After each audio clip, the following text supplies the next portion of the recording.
Hey, what's going on, everyone? Welcome back to Babylon Talmud. Today we're studying Daf Nun Ches of Masechta Shabbis, Daf 58. It's a bit of you definitely got to hold cup today. You know, you got to focus today. You got to focus.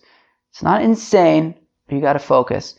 The Daf is going to start off with Shmuel's opinion about this kavul that you're not allowed to go out to Rishus Arabim with.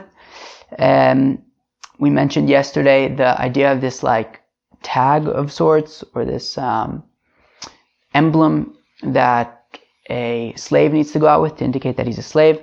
So we're going to discuss that a little bit. Gets a little complicated, and then we're going to kind of transition to some Tumah and Tara-y kind of things. So let's just go with that for now, and we'll do a more in-depth review at the end. So we're going to start on Daf Nun Ches Amud Aleph on the first line of the page. Ushmuel Amar Kavla de Avda Tanan. So Shmuel says that when the Mishnah says that you may not go out to Rishus Harabim with this kavul, so it means this Kavla de Avda. It's this thing that a slave would wear to show that he is a slave. Okay, fine. Now Umiyamar Shmuel Hachi. Now would Shmuel really say that when the Mishnah says that you're not allowed to go out with that you're not allowed to go out with a kavul on Shabbos to Rishus Harabim, it means that a slave may not go out to Rishus Harabim with this thing that shows that he's a slave? V'amar Shmuel, but didn't Shmuel say Yotze ha'eved b'chosam shebetzavaro avalo b'chosam shebechsuso? But doesn't Shmuel say that a slave is allowed to go out to Rishus Harabim wearing this like emblem that is on his neck, I guess as like a necklace or something like that, to show that he's a slave, just that he can't go out with this emblem that's like on his clothes. And the way I envision it is like almost like some kind of a sash. I don't know, it's hard to tell exactly what it was, but some kind of like sash maybe that he would wear over his clothes, and then on it was like some kind of symbol, and that symbol, that emblem, is something that can fall off, something that you could take off, and it's like on this sash, and you'd go out to Rishus Harabim, and people would see like, oh, this guy's got this sash on, he's clearly a slave, and he belongs to a certain master. Okay, so Shmuel says that, and I guess that there were different types of these kavla de avdas, right? One could be some kind of a necklace that he wears, the other one could be this kind of sash that is on his clothing. So now Shmuel says that this like emblem that he would wear around his neck, he would be allowed to go out to Rishus Harabim with. Okay, so now now the Mishnah says that he would not be allowed to go out with a kavul to Rishus Harabim. So why would Shmuel say that this kavul is this kavla de avda, is this emblem that a slave would wear to indicate that he's a slave? Now the Mishnah doesn't differentiate between different kinds of kavla de avdas, okay? It just says any kind of kavul, which Shmuel is defining as a kavla de avda, you wouldn't be able to go out with Rishus Harabim. And yet Shmuel says that a kavla de avda that he would wear around his neck, he would be allowed to go out to Rishus Harabim with. So like, it wouldn't be really so great to kind of explain on the one hand our Mishnah that says that you can't go out with a kavul is referring to this kavla de avda, while he would also be saying that certain kinds of kavla de avdas you can go out with. Okay? And Rashi and Tosfos actually says, right? And Tosfos says, the top Tosfos on the page, right? Meaning theoretically, sure, you can just answer that when the Mishnah says that you can't go out with a kavul to Rishus Harabim. So you could theoretically just say, yeah, it's talking about the kavul that is on his clothes, that even Shmuel would say that you cannot go out with it to Rishus Harabim. But we don't want to say that, right?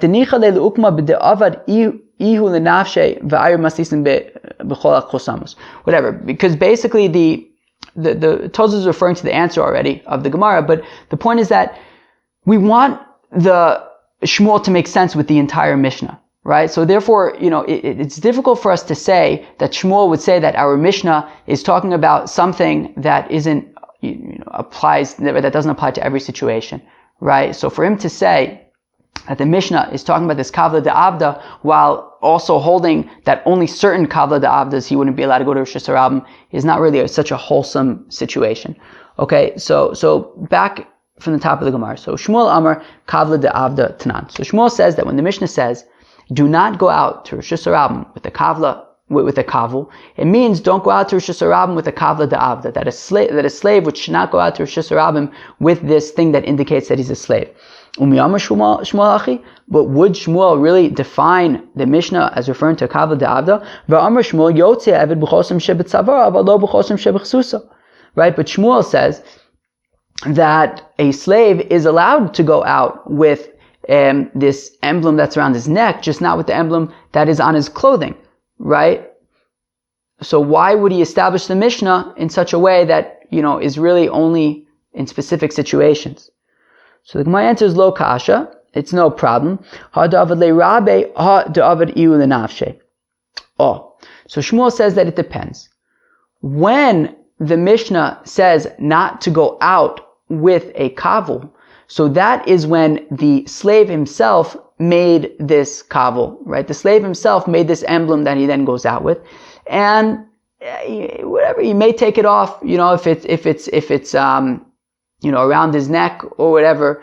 So he may take it off, or even if it's on his clothes, because he might not want to wear it for whatever reason, right? However, if his master made it, so then he's going to be kind of scared to take it off, because his master clearly wants him to be wearing it. And therefore, at least if it's around his neck, where it's easy for him to just kind of take off and carry it, so then he might take it off.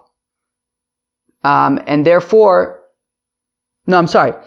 If his master made it, right, and so therefore when it's around his neck, he's not going to take it off because his master clearly wants him to be wearing it, so he's scared of his master and he's not going to take it off. But then the question is, right, so we're saying that when Shmuel says that he's allowed to go out to Rosh Hashanah with this emblem around his neck, it's when his master made it. Well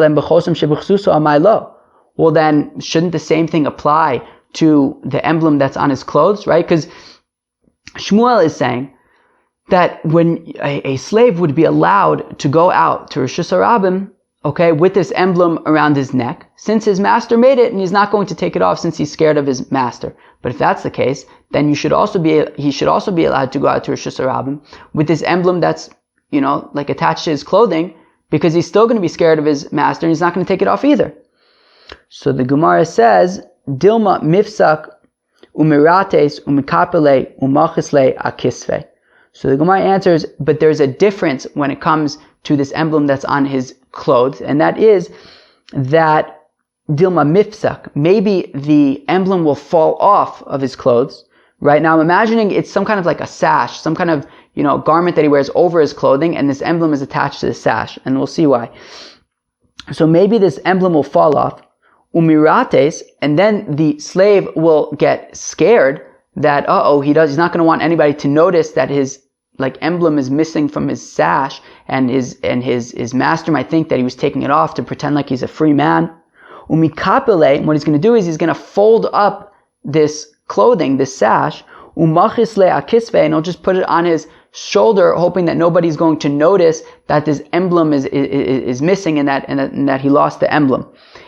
Rav Yitzchak Bar Yosef, like Rav Yitzchak Bar Yosef, the Amar Rav Yitzchak Bar Yosef, Amar Rav Yochanan, that Rav Yitzchak Bar Yosef says in the name of Rav Yochanan, Hayotze b'talis mekupeles umunachas lo ksefav b'Shabbos chayiv chatas. That if somebody goes out on Shabbos with with a garment, with a talis that is folded up on his shoulders, so then you'll be chayiv a korban chatas.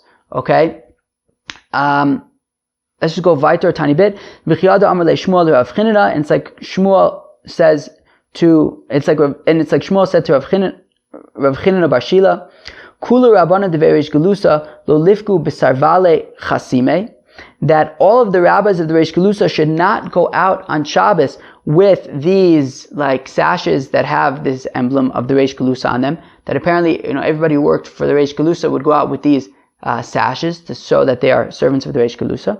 Levar minach, Shmuel said, You, Rav Chanina bar Shila, are the only exception. You can go out with the sash on Shabbos to lo kabde alech devei reish gelusa, because at the reish gelusa they're not really so makbid on you. You won't get in trouble, if you're not wearing your sash. And therefore, Shmuel says that we're not concerned that if your emblem falls off of your sash, that you're gonna then fold up your talis and put it on your shoulders and end up carrying in Rosh Hashanah. So therefore, you're allowed to go out with your sash on Shabbos, but none of the other rabbis are.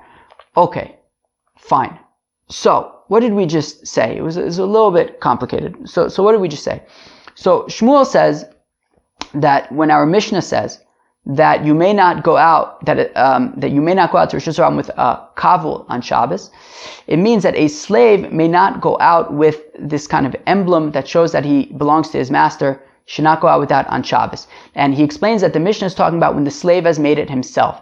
And since the slave has made it himself, he's not so scared, it's not like his master made it and it's like forcing him to wear it and he's scared of his master. He made it himself and he's going out with it and he might take it off, just to kind of feel like he's a free person for a few minutes. And we don't want him to take it off, therefore we just say he's not allowed to go to Rosh Hashanah at all. Now, Shmuel also said that in certain situations, a slave can go out with this emblem on Shabbos. And he says that when his master makes the emblem for him, so then he would be allowed to go out with it on Shabbos if it is around his neck. Because if it's around his neck, so then we're not concerned that he's going to take it off because, meaning his master made it for him. Therefore he's scared of his master and he's not going to want to take it off. And even if it falls, so it falls and it breaks, nobody's going to notice, I guess, as opposed to like when it's on his clothing, people will notice that it's missing, right? So therefore we're not really concerned that anything bad is going to happen. He's not going to take it off because he's scared of his master, and even if it breaks, there's really not much he can do. So therefore you'd be allowed to go out with it on Shabbos. However, if it is connected to like some kind of a sash on his clothing, he would not be allowed to go out with it on Shabbos, even if his master made it and he's scared of his master, because the issue here is that what if it falls down and people are going to notice that the emblem is missing from his sash, and he might fold it up and put it on his shoulders so that people, it won't be as obvious, and then he'll end up carrying, so that's why he wouldn't be allowed. Okay, fine. That was Shmuel's explanation of our Mishnah. Now Gufa, we just said, a slave is allowed to go out with this emblem that is on his neck. However, not with this chosam, with this emblem that is on his clothing. We also learn in a brisa like this. A slave is allowed to go out with this emblem that is around his neck, I guess some kind of like a necklace, but not with this emblem that is on his clothing. Okay, fine. So we have a brisa supporting Shmuel. However, we have a contradictory brisa. Lo yetze ha'eved b'chosam shebetzavaro v'lo b'chosam shebechsuso. That a slave is not allowed to go out neither with this emblem that is around his neck, nor with the emblem that is on his clothing. Zevazeh ein mekabel tumah, and neither one, right, the emblem on his clothing nor around his neck would be mekabel tumah. Okay. V'lo b'zug shebetzavaro, a person is not allowed to go out with a bell around his neck. Aval yotzei b'zug shebechsuso, but he would be allowed to wear a bell that is woven into his clothing. Okay. Zev zeh mekabel tumah, and both types of bells would be mekabel tumah, whether it's around his neck or whether it's in his clothing. Okay. V'lo seitze be'ema, and an animal shouldn't go out on Shabbos. Lo b'chosam shebetzavara, not with any kind of emblem around its neck to show who it belongs to. V'lo b'chosam shebechsusa, and not with any kind of emblem around its clothing. And Rashi says that they used to make some kind of clothing for horses to prevent them from getting dirty. Okay. V'lo b'zug shebechsusa, and an animal shouldn't go out with a bell that's on its clothing, v'lo b'zug shebetzavara, nor on a bell with a bell that is around its neck. V'zeh v'zeh ein mekabel tumah, and neither one is not mekabel tumah. No. So the question is like this. So we just said according to Shmuel, and we also saw one brisa that agrees with him, which is that you may go out, a slave may go out with this emblem around his neck, just not in his clothing.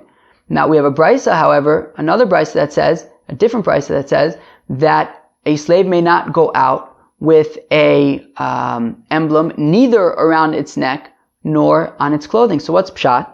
So lema. So let's say ha de avid le rabbe, ha de avid iu lenafshe. Okay, so easy. So let's just say that when Shmuel says that he'd be allowed to go out with this emblem around his neck, just not on his clothing, that is when his master made it for him. And when the Brisa says that he wouldn't be able to go out with this emblem neither around his neck nor on his clothing, it's when he made it himself, right? Oh. So lo. So the Gemara says, Idi v'idi de avid le rabbe. Now both situations are talking about where his master made it for him. Okay, so if his master made it for him, so why do we have the Brisa saying that he wouldn't be allowed to go out with the emblem around his neck? So v'chan b'shel mateches v'chan b'shel tit. Oh, so the difference between these two Brisas are depending on what the emblem is made out of. Okay, that when Shmuel says that you would, and the first Brisa also says that you would be allowed to go out with this emblem around your neck, it's because it's made out of mud. It's made out of mud. Okay, because it's made out of mud, so there's really nothing that we're concerned about, right? He's scared of his master, so he's not going to take it off. And even if it breaks, so it falls and it breaks, and what are you going to do? Right? There's not much you can do about it. Okay? However, if it was made out of metal, so then, even though his master made it, and he would be scared to take it off, but if it breaks, since it's made out of metal, you could pick it up and bring it home. And that would be carrying it. So therefore, if it's made out of metal, even if his master made it for him, he would not be allowed to go out with it around his neck. And we're about to prove why this Brisa has to be talking about metal, and we can't just say that they're both talking about dirt, and one is when his master made it, and one is when he made it himself. Uchdu Rav Nachman, Amar Rabba bar Avua, and like Rav Nachman says the name Rabba bar Avua, Davar makbid alav Rabbo ein yotzin bo, Davar she'ein makbid alav yotzin bo. That something that his master would be makpid, would be particular about, right? That if it got lost, it would be pretty bad.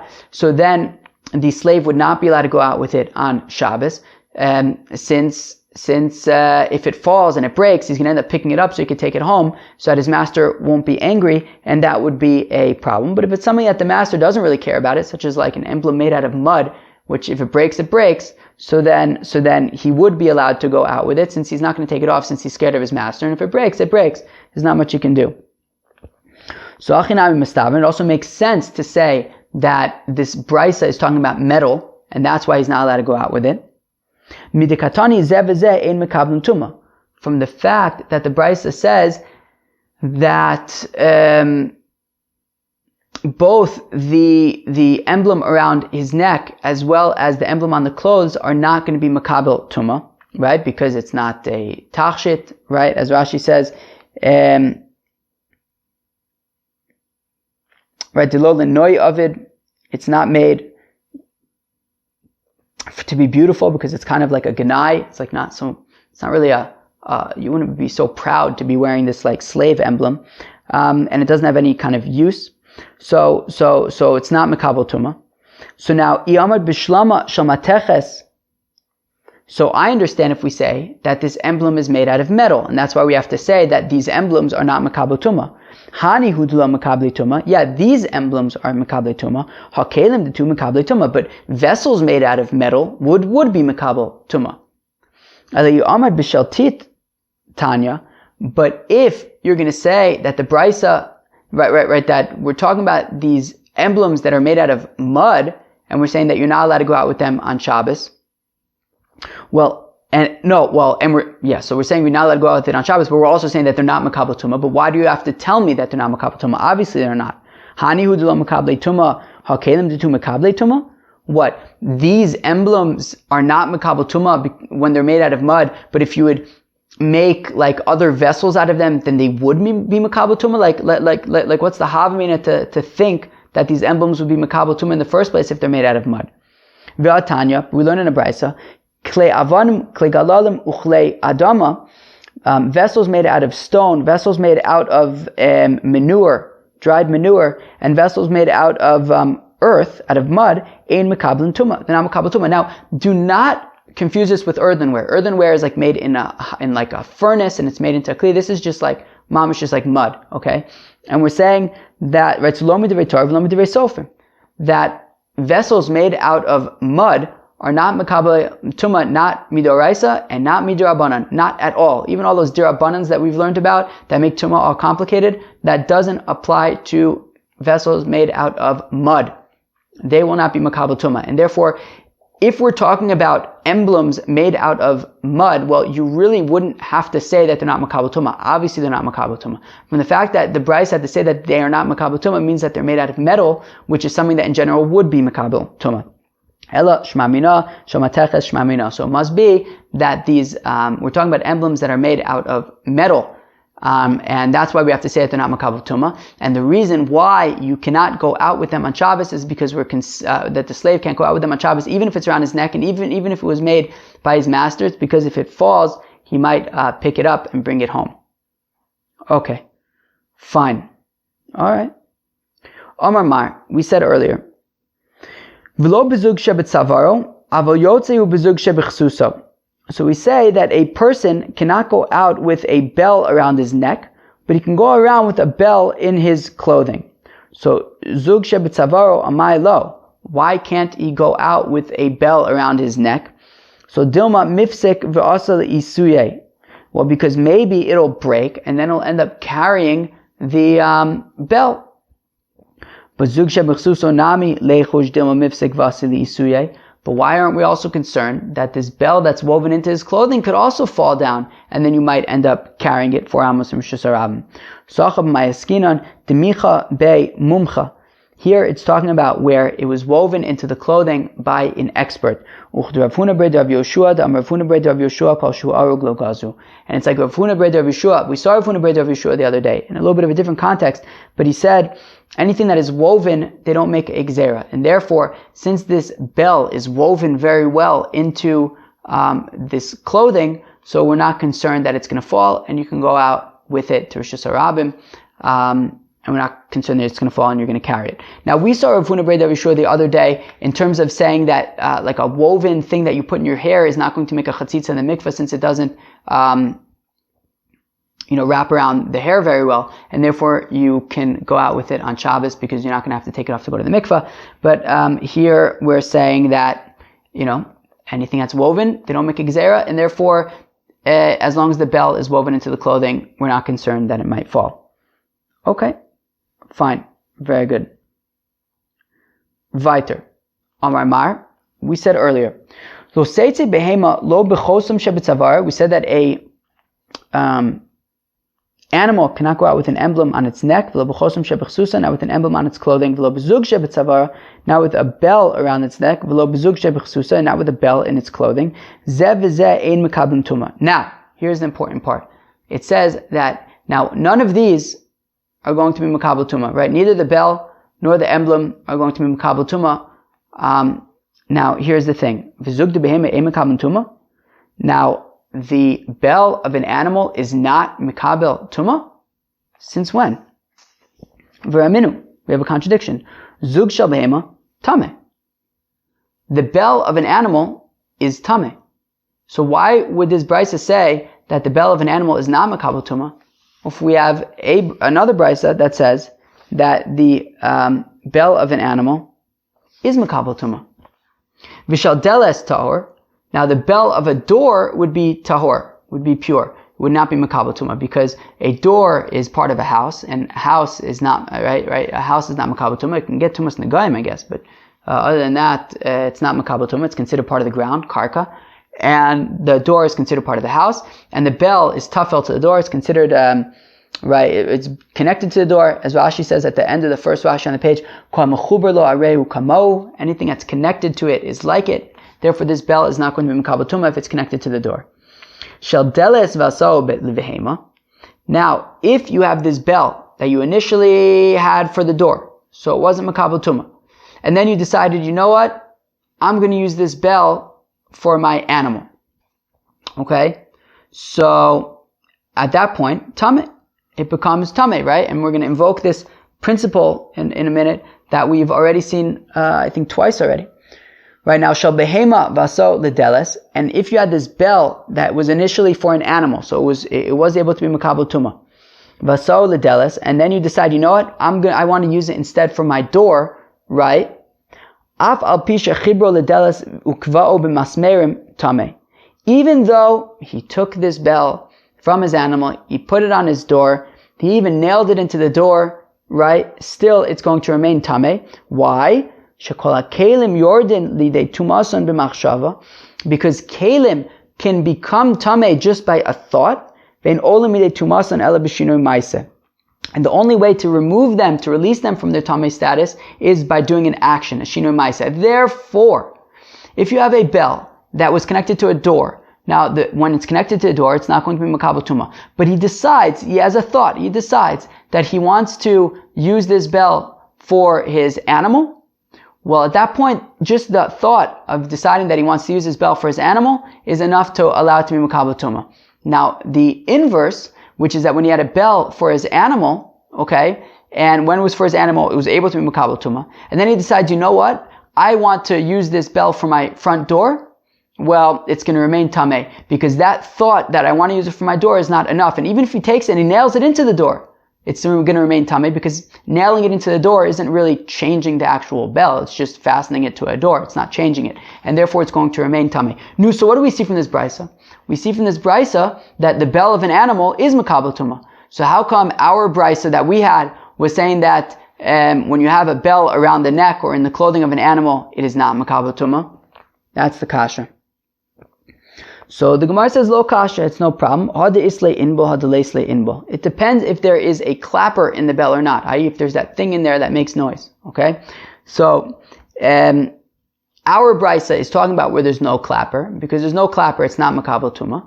And this brisa where it says it is makabel tumah is where there is a clapper. Now the Gemara wants to know, ma nafshach.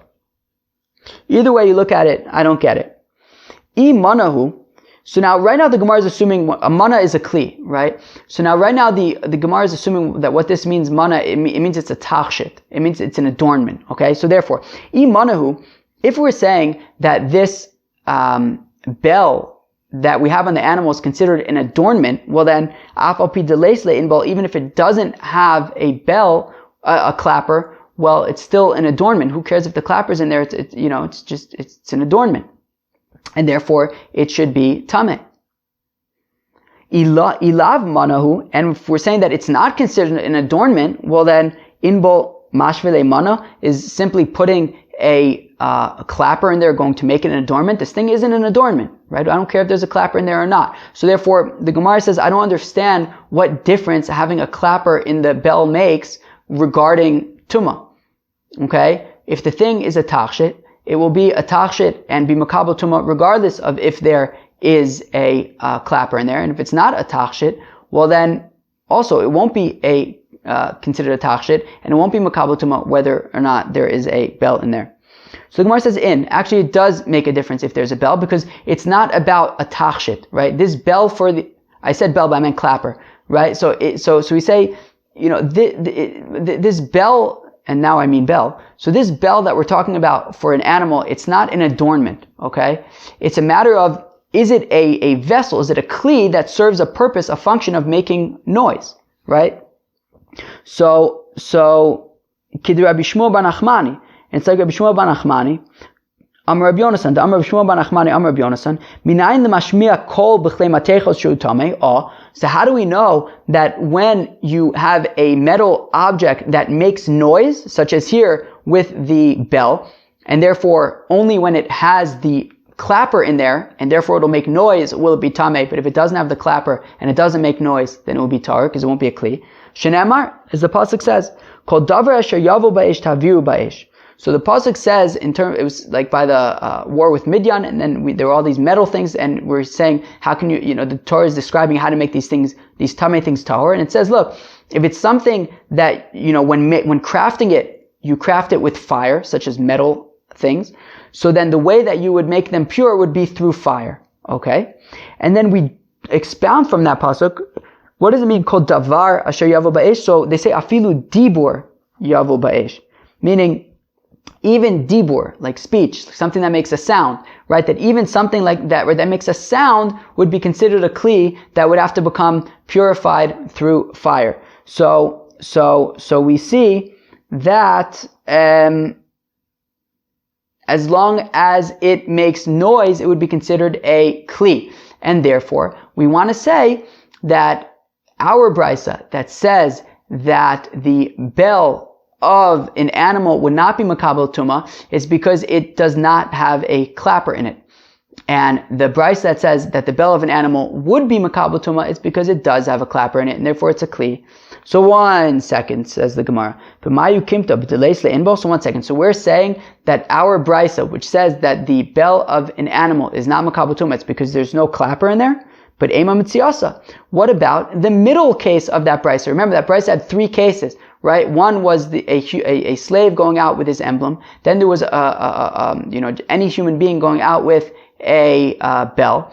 And then we talked about animals going out with bells, and emblems. So the middle case is the human being going out with a bell. And if we're saying that the bells in this brisa are sans clapper, i.e. without a clapper, well then, mitziasa v'lo bezug shebetzavaro, when we say that you're not allowed to go out with the bell around your neck, aval yotzu bezug shebechsuso, but he may go out with a bell in his clothing, v'zeh v'zeh mekablin tumah, and both, whether the bell is in his clothing or around his neck, it would be makabel tumah, but 1 second.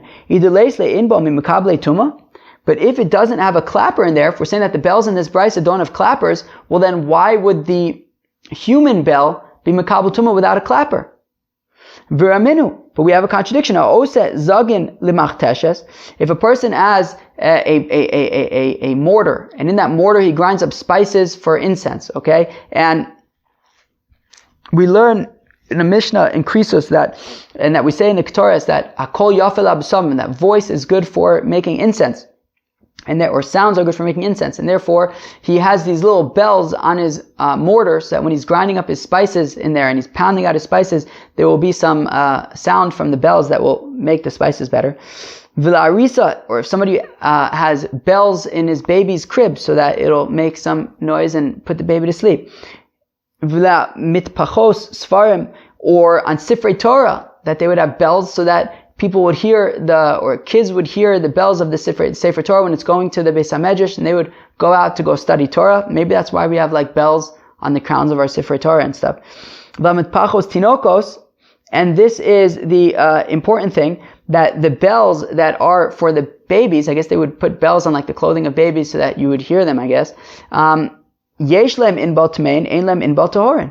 If they have a clapper in them, they are tamein. If there's no clapper in them, then they are tahorin. And then parenthetically, the brisa continues, nidlu in balein adayin tumasan alein.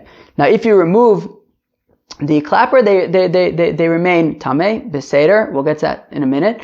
But the point being that when it comes to bells for humans, it depends if there's a clapper or not. If there's a clapper, it's makabel tumah. If there's no clapper, it's not makabel tumah. So, 1 second. If we're saying that this brisa is talking about bells that don't have clappers, and we're saying that that's why it's not makabel tumah for the animals, well then it also shouldn't be makabel tumah for the humans, as we just saw from this brisa, that these bells for these babies are only makabel tumah if they have a clapper. If they don't have a clapper, then they're not makabel tumah. But why are we saying that the bells of the humans are makabel tumah? So the Gemara answers, Hanimile betinok dilekala avidele, avagadol tachshedu le afagav deleis leimbo. He says, so the Gemara answers, yeah, but there's a fundamental difference, which is that this brisa, which is saying that these bells for the babies need to have clappers, that's exactly right. That's entirely true. Bells for babies need to have clappers, because the whole point of the bell there is to make noise. So I guess you can hear the baby and know where the baby is or whatever it is.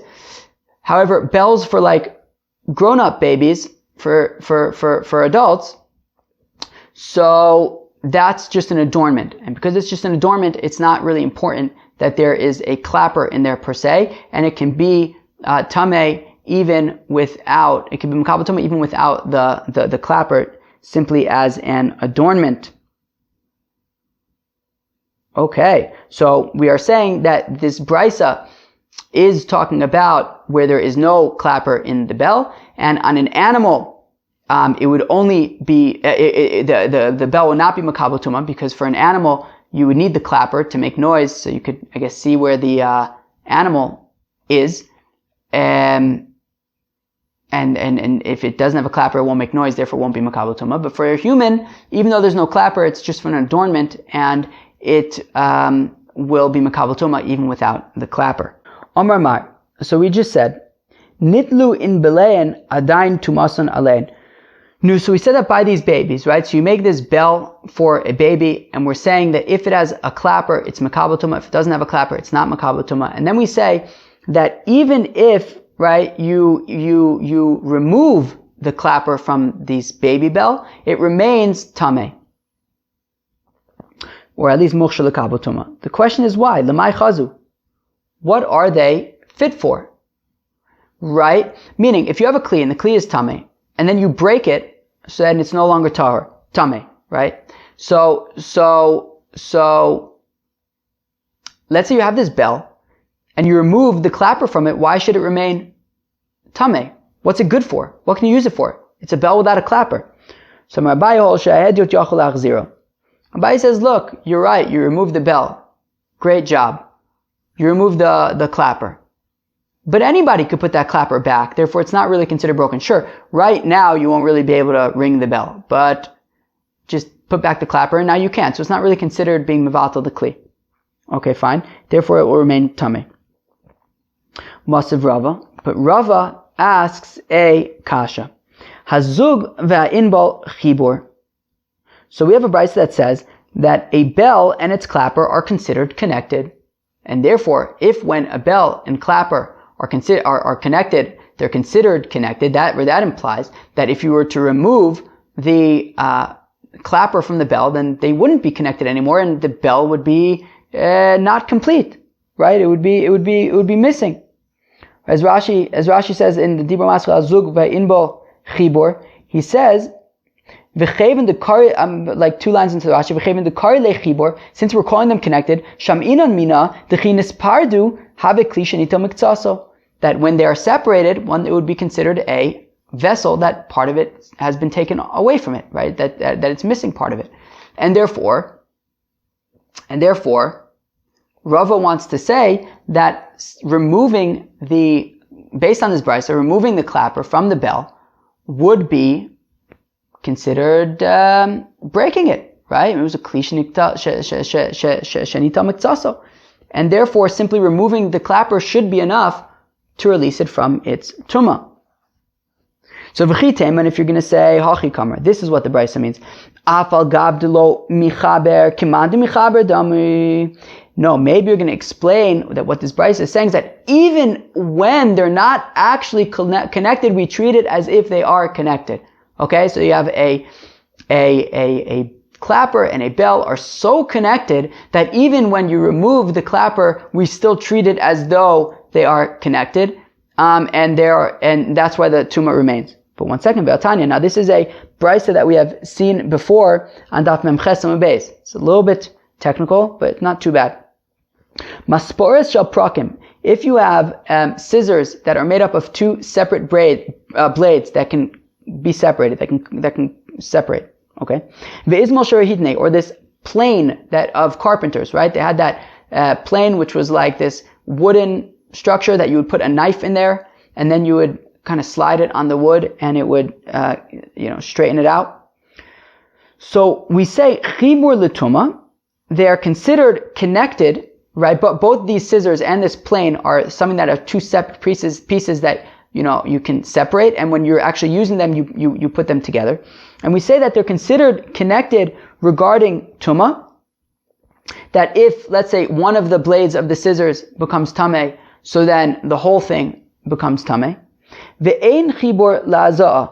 Yet we don't consider them connected in terms of, let's say they became tameh tumas hameis, and you have to sprinkle water of the para aduma on there, so you'd have to sprinkle it on both blades because they wouldn't be considered connected. So then we say, V'amrina manafshach, and we say, I don't understand, right?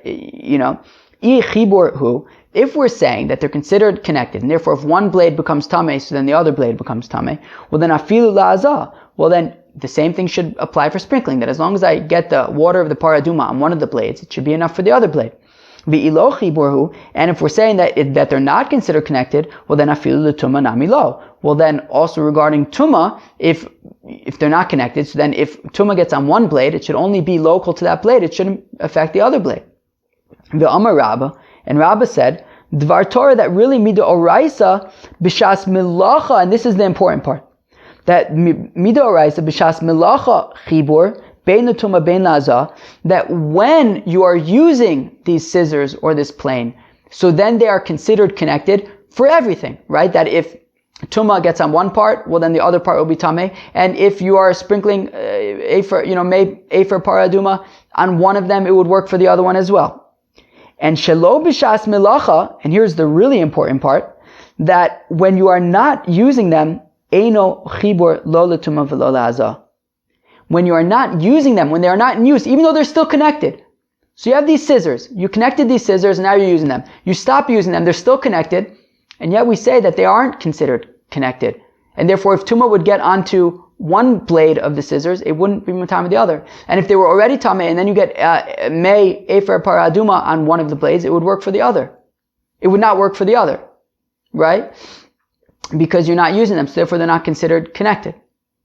So here, we have a situation of even when they are connected, right? Kilu, you have these scissors, you haven't disconnected them yet. You just aren't using them right now.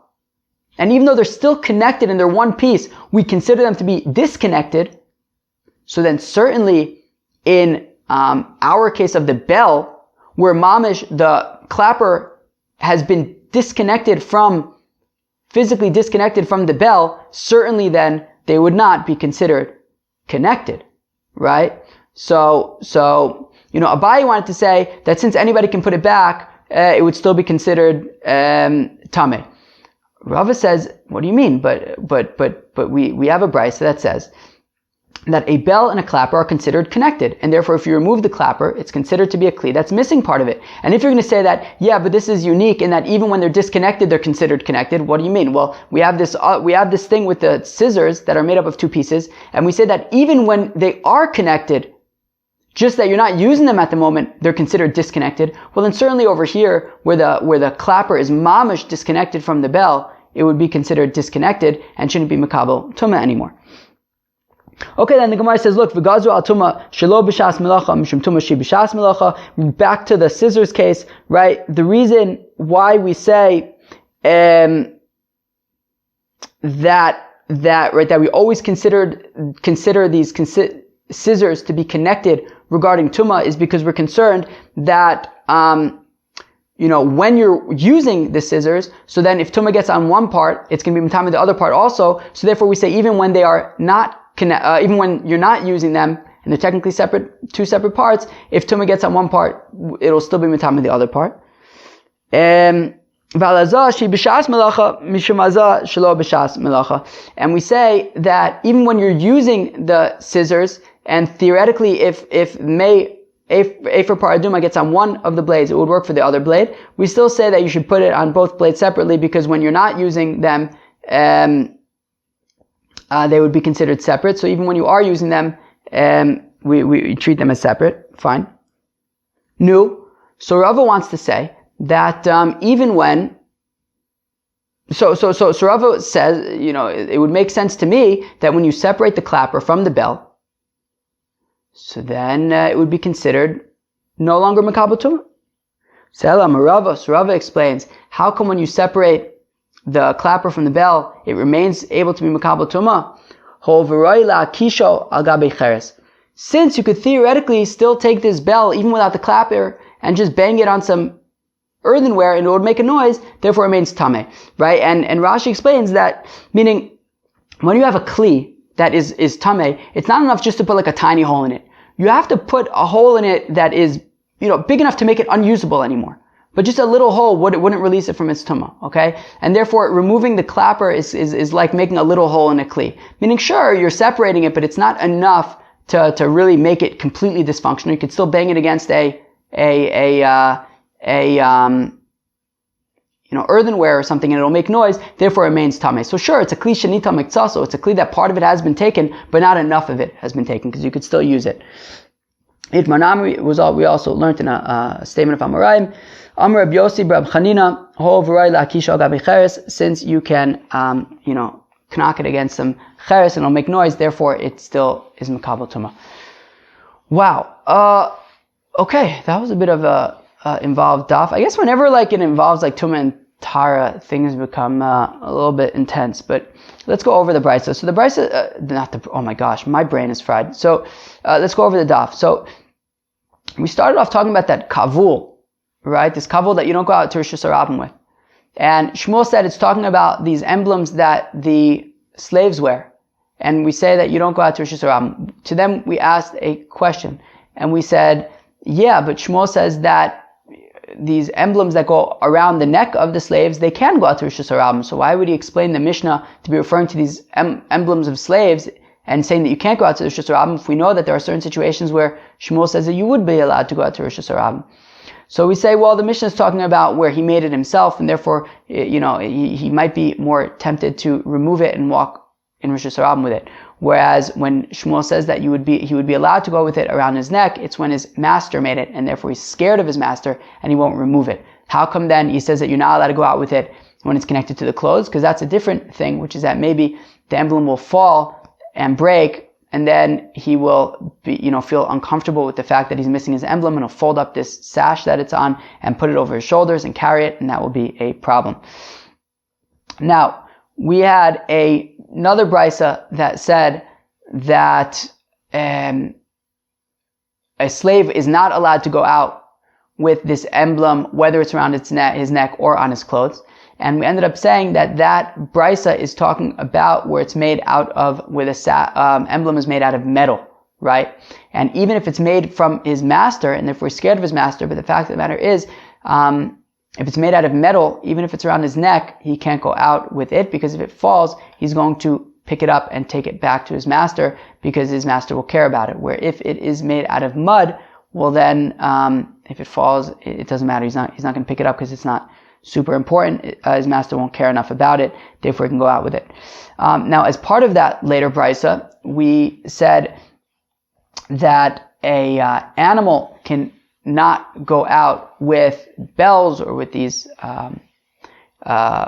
whatever these what are those things that were those emblems or whatever.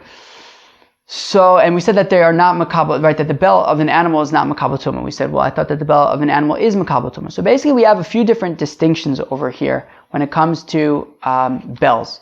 So the bell of an animal is only going to be makabel tumah if it has a clapper in there. If it has a clapper in there, it's considered a kli, and it'll be makabel tumah. If it doesn't have a clapper in there, then it's not considered a kli, and it won't be makabel tumah. Now, for a human, it's as a tachshit, it's as an adornment, and therefore, regardless of whether or not it has a clapper in there, it is going to be mikabel tumah, because it is nonetheless an adornment. Now, for children, however, if you have these like bells for children, so I guess you can hear where they are, so then it would only be makabel tumah if it has a clapper in there, so you can hear it. But if there's no clapper, it won't be makabel tumah. And then we said though that now once it is makabel tumah, just removing the bell, the clapper from there would not be enough. Abaye says because you can easily put it back. Rava said because simply removing the clapper, while it would sure be taking a little bit away from the bell, it would not be completely mivatal the bell, enough, since you could still bang it against some earthenware or something. So therefore it would remain it would remain tameh. All right, well, that was Daf Nun Ches. Cool. I'll catch you later.